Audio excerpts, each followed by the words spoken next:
السلام علیکم ورحمۃ اللہ وبرکاتہ. جی ناظرین، میں آپ کا دوست محمد سلمان فاروقی میڈیا سیالکوٹ سے. ناظرین، سعد رضوی صاحب حنیف قریشی کے ساتھ کیوں ملے؟ بالکل اس بات کا کارکنان کے اندر بہت غصہ بھی ہے، اعتراضات بھی کارکنان کر رہے ہیں. کیوں نہیں ہونے چاہیے اعتراضات؟ کیوں نہیں؟ آپ کو اگر بڑا کوئی آپ کا اپنی جماعت کا امیر ہے، اگر آپ جسے چنتے ہیں، اگر وہ آپ کے نظریے کے مطابق، آپ جو نظریہ ان لوگوں نے بڑوں نے ہمیں دیا اسی نظریے کے مطابق اگر غلط، اگر کسی سے وہ ہمارا امیر اگر غلط ہے تو ہمیں اعتراض کرنا چاہیے. ہمارا حق ہے، ہم اعتراض کریں گے. کیوں نہیں کریں گے؟ اور ہمیں غصہ ہے اسی طرح جس طرح میں غصہ کر رہا ہوں، آپ کو بھی یقیناً اس بات کا غصہ آتا ہوگا کہ حنیف قریشی وہ گستاخ صحابہ ہے، اور سعد رضوی صاحب وہاں پہ جا کے اس کے ساتھ مل رہے ہیں اور جب یہ لگا رہے ہیں. بڑا خوش ماحول بنا ہوا ہے، ایک گستاخ صحابہ کے ساتھ مل رہے ہیں. یار یہ بہت غصے والی بات ہے، کیونکہ آپ جس طرح مجھے غصہ آ رہا ہے، اس طرح آپ کو بھی یقیناً غصہ آتا ہوگا.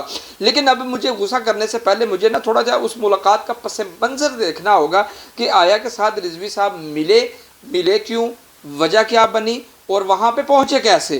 مجھے پہلے یہ دیکھنا چاہیے، پھر اس کے بعد میں غصہ کروں گا، اعتراض بھی کروں گا، اختلاف بھی کروں گا. تو چلے سب سے پہلے ہم جا کے دیکھتے ہیں کہ سعد رضوی صاحب وہاں پہ پہنچے کیسے اور حنیف قریشی وہاں پہ کیسے آیا.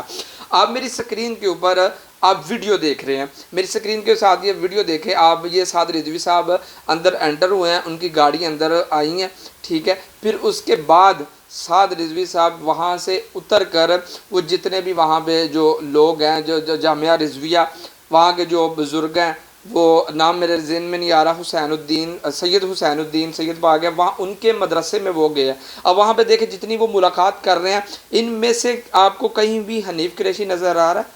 کہیں بھی یہ ملاقات ہو رہی ہے نیچے اتر کے، کہیں بھی حنیف قریشی نظر آ رہا ہے؟ کہیں نظر نہیں آ رہا. اس کا مطلب حنیف قریشی جب وہ اندر داخل ہوئے، حنیف قریشی وہاں پہ موجود نہیں تھا. اچھا، جب آگے اب وہاں پہ جب اندر مہمان خانے میں بیٹھے ہوئے ہیں، مہمان خانے میں بھی ابھی آپ دیکھیں وہ کیمرہ والا جو دوست ہے وہ سب کے اوپر کیمرہ مار رہا ہے، ٹھیک ہے. اب یہاں پہ بیٹھے ہوئے بھی آپ دیکھیں کہ یہاں میں بھی حنیف قریشی ملاقات کے دوران یہاں پہ موجود نہیں تھا. پھر اچانک میرے خیال سے بعد میں حنیف قریشی وہاں پہ آیا، پھر بعد میں ہی وہ سعد حسین رضوی صاحب سے اس کی ملاقات ہوئی ہے. تو اس کا مطلب یہ ہوا کہ مجھے غصہ جس بات کا آ رہا تھا، مجھے وہ غصہ نہیں کرنا چاہیے. مجھے جس بات پہ اعتراض تھا، مجھے اب وہ اعتراض نہیں کرنا چاہیے. کہ چاہے کیونکہ آپ اگر کسی کے گھر جاتے ہیں، کسی کے پاس جاتے ہیں، وہاں پر اگر آپ اس شخص کو نہیں ملنا چاہتے، ٹھیک ہے، اور اگر اس شخص سے ملنے سے اعتراضات اختلافات بڑھتے ہیں، آپ اس شخص سے نہیں ملنا چاہتے، تو وہ اگر پہلے سے وہاں پہ موجود ہو یا بعد میں وہاں پہ آ جائے، تو اب وہاں پہ جو اب بندہ کیا کرے گا؟ ملاقات تو کرے گا، ملے گا ہی نا، کیوں نہیں ملے گا؟ اور ملنا بھی چاہیے. اسی طرح ہم اعتراضات کی دنیا میں کھیل رہے ہیں، اعتراض کر رہے ہیں سعد رضوی صاحب پر کہ وہاں کیوں جی ملے، کیوں نہیں ملے. لیکن وہ دیکھیں کہ وہ اب پہلے سے بندہ یا موجود ہو یا بعد میں آئے، تو پھر وہاں پہ ہم کیا کہہ سکتے ہیں؟ سعد رضوی صاحب اس میں یا تو آپ کہنا اسپیشلی سعد رضوی صاحب اس کے گھر گئے ہیں، اسپیشلی سعد رضوی صاحب اس کے ڈیرے پہ گئے ہیں، پھر میرے خیال سے اعتراض ہمیں اٹھانا چاہیے. ایک تو بات یہ ہوگی. دوسری بات یہ ہے کہ ہاں، اگر سعد رضوی صاحب اب ان لوگوں کے ساتھ ملنا چاہیے یا نہیں ملنا چاہیے، ٹھیک ہے. تو دیکھیں میں پہلے بھی ایک پچھلی ویڈیو میں یہ بات کہی تھی کہ اگر اسلامی تنظیمیں، اگر اسلامی بڑے بڑے علماء اعتراضات کو اپنی جگہ پہ رکھتے ہوئے، ان کو وہاں پہ رکھے ہوئے اگر یہ مل کر ایک طاقت بن جائیں، اگر یہ مل کر ان کفریہ لوگوں کا کفریہ نظام سے اگر یہ لڑیں اکٹھے لڑیں، تو پھر پاکستان کے اندر نظام مصطفیٰ نافذ ہو سکتا ہے، سب کی کاوش سے، سب کی محنت سے.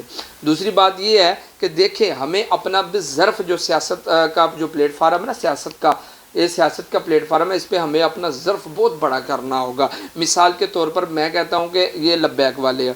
اب آپ لبیک والے ہیں جی، آپ کو وزیر اعظم آپ بن گئے ہیں.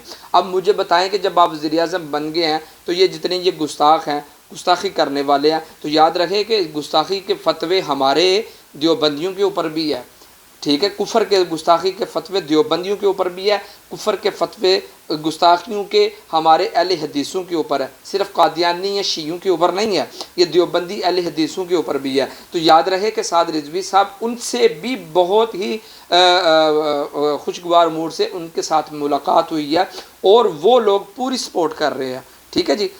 ہاں، تو میں بات کر رہا تھا کہ اگر آپ وزیر اعظم بن گئے ہیں، آپ حکومت میں آ گئے ہیں، تو اب مجھے یہ بتائیں کہ یہ جتنے گستاخ ہیں، آپ حکومت میں آ گئے تو آپ ان کو کیا ایک ایک کو اڑا دیں گے؟ اب ہماری حکومت آ گئی، جتنے بھی گستاخ ہیں یہ سب کو اڑا دیں گے، ٹھیک ہے؟ آپ نہیں اڑا سکتے، آپ نہیں اڑائیں گے۔ کیوں؟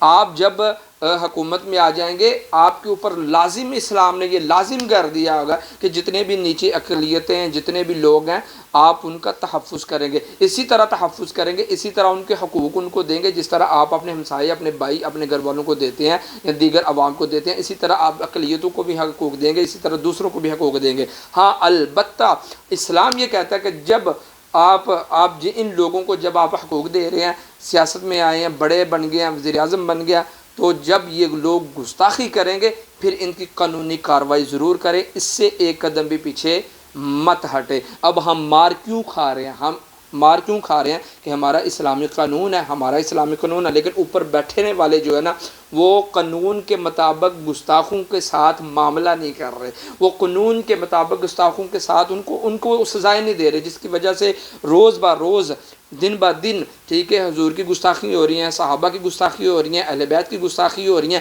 اگر اوپر بیٹھنے والا نیچے سب کو مکمل تحفظات دے اور جب وہ اسلام سے ہٹ کر بات کریں، جب وہ اسلام سے ہٹ کر کوئی کام کریں تو قانون کے مطابق ان کو سزا دے، تو کسی کی ہمت نہیں پڑے گی گستاخی کرنے کی، کسی کی ہمت نہیں پڑے گی اپنی زبان کھولنے کی۔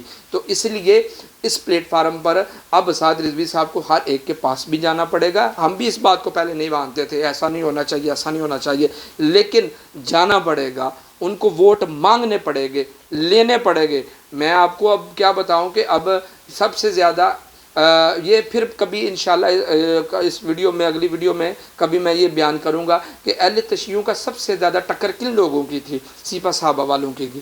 اب مجھے یہ بتائیں کہ آپ جنگ میں چلے جائیں تو وہ ووٹ کن لوگوں نے دی ہے؟ وہ جتنا بھی اہل تشیع کا ووٹ ہے، وہ ووٹ چلو ہو سکتا ہے اگر 100% ان کا اگر ووٹ ہے، 100% ہے، 100 میں سے 40%، 30%، 50%، تو وہ ووٹ سارے کا سارا تو دوسروں کو نہیں چلا گیا، وہ جو وہاں کے بڑے ہیں، ٹھیک ہے، مولوی اعظم طارق صاحب، ان کو بھی ملا ہے۔ وہ کیوں ملا ہے؟